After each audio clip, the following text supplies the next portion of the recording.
Si leemos y analizamos la Biblia con cuidado, vamos a ver con claridad que Dios mismo reveló quién es Él,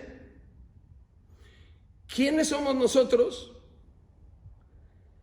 a dónde vamos, qué hacemos aquí, y todo lo hizo en esa colección de libros que no tienen contradicción, como dije la semana pasada. 66 libros, 39 autores, 1500 años, no tienen contradicción, no hay nada, otra vez lo voy a decir, no hay nada escrito como la Biblia, ningún libro.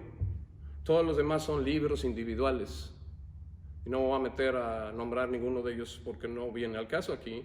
No estamos tratando de tirarle tierra a nadie. Pero no hay nada como la Biblia, que son 66 libros y que no hay contradicción. Que la arqueología ha comprobado todo lo que han descubierto, que todo lo que está escrito en la Biblia es verídico.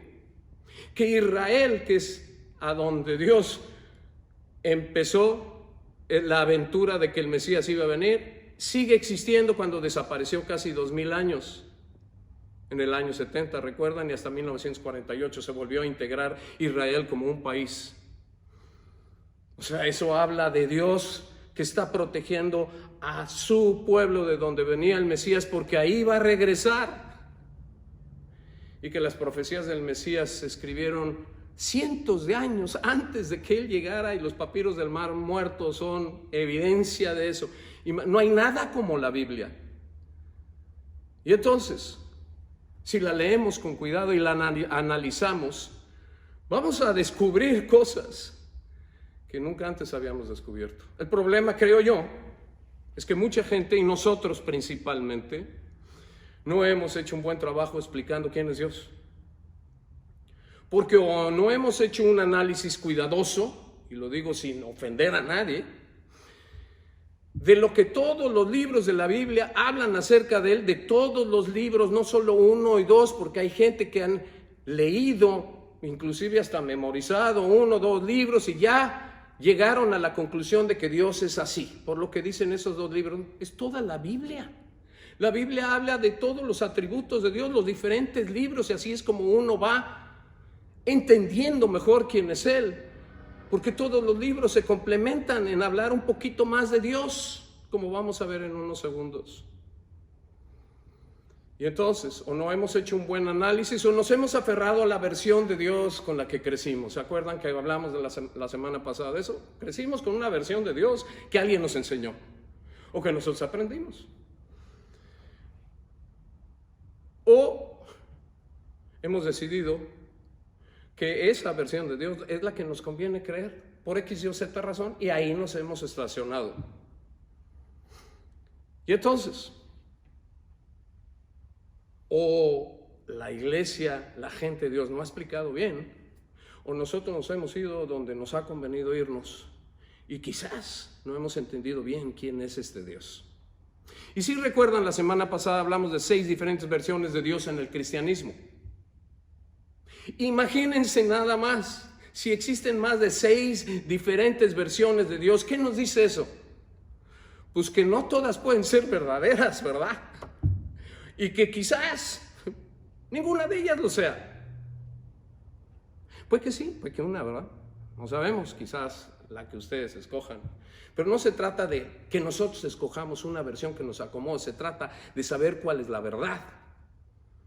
Y hay muchas versiones de Dios, y voy rápidamente nada más a mencionarlas porque hay gente que no estuvo la semana pasada y no está escuchando ahorita, pero hay gente que ha creído en estas versiones de Dios y que tenemos otra vez que recordar rápidamente cuáles son para poder decirles cuál es la verdad. La primera es el Dios guarura, el Dios guardaespaldas. El Dios que no permite que algo malo le pase a alguien bueno. Ahorita estamos pasando, ¿cómo es posible que esta pandemia pase y le esté pegando a gente buena? Y la pregunta es, ¿en dónde dice la Biblia que Dios siempre protege a los buenos y a los obedientes? Y por supuesto que bendice Dios y se presenta porque son buenos y obedientes y es su gente y está caminando con Él. Por supuesto que hay bendiciones ahí. Dios se presenta. Pero ¿cuándo o en dónde dice la Biblia que nunca, palabra clave, nunca les pasará algo malo? Porque si así fuera, Él nunca hubiera permitido que Jesús, sin pecado, perfecto, se hubiera ido a la cruz. El hecho de que Dios permite que algo malo le pase a alguien bueno no necesariamente es malo, porque la cruz nos trajo la salvación eterna a nosotros. Algo malo que Jesús sufrió nos trajo la salvación eterna a los humanos. Y entonces, Dios protege, pero también prueba. Esa es la verdad completa. Esa es la verdad que tenemos que entender. No nada más Dios protege y porque eres suyo no te va a pasar nunca nada. Eso no es cierto. Aunque claro que nos protege. Y que Dios prueba y prueba y prueba porque le encanta nada más hacernos la vida de cuadritos. Eso tampoco es cierto. La verdad es que Dios protege, pero también prueba. Y Él sabe cuándo, cómo y dónde, porque lo que quiere es que maduremos. Esa es la verdad completa.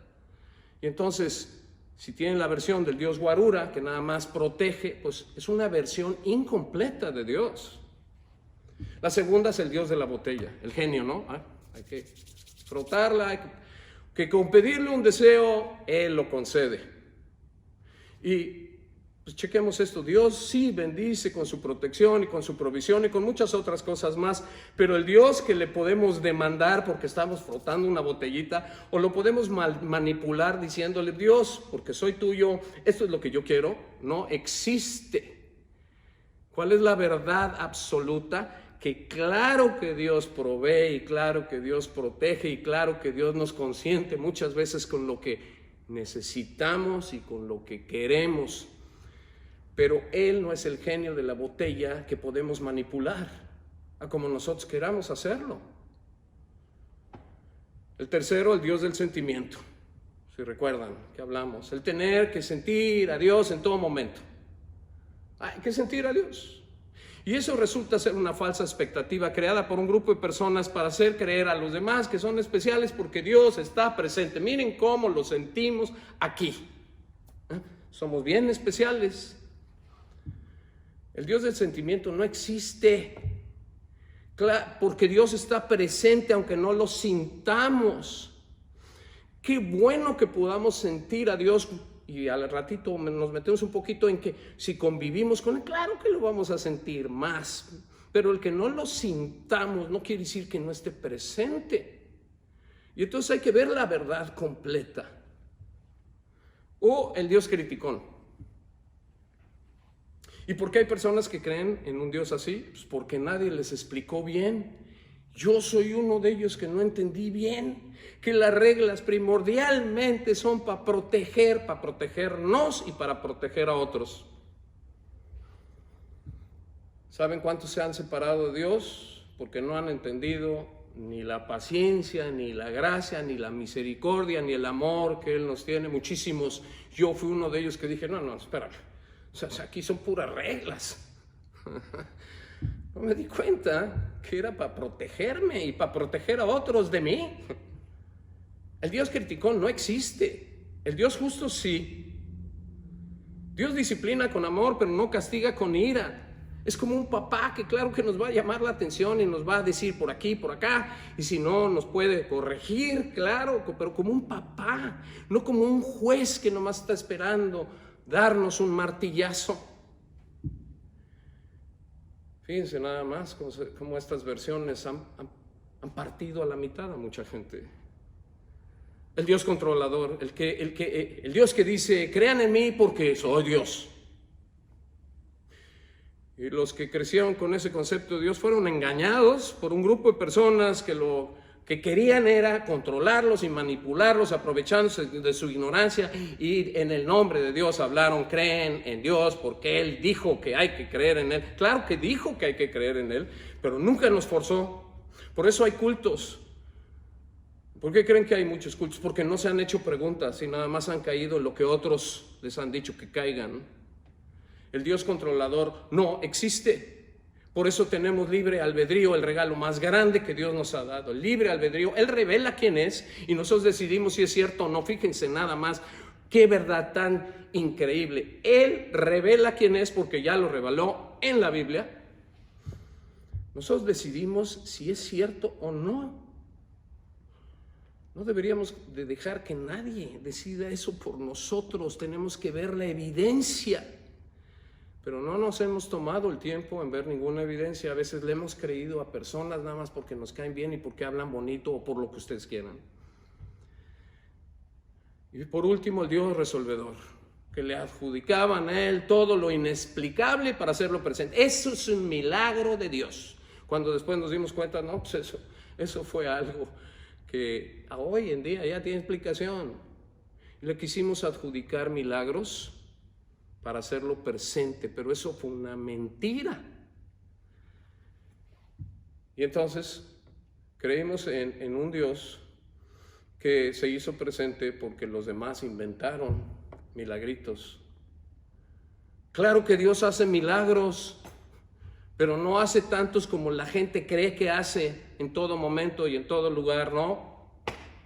Dios sabe cuándo, cómo, dónde y con quién. Y bueno, ¿habremos crecido con una versión de Dios de este tipo? Y si es así, quizás por eso muchos de nosotros nos distanciamos de Él. Y muchos otros no lo han querido conocer. Y con razón, porque estas son falsas versiones de Dios. Tienen razón. Y nosotros tenemos un papel importante que jugar, porque tenemos que explicar bien quién es Dios con toda la verdad, no con la mitad nada más.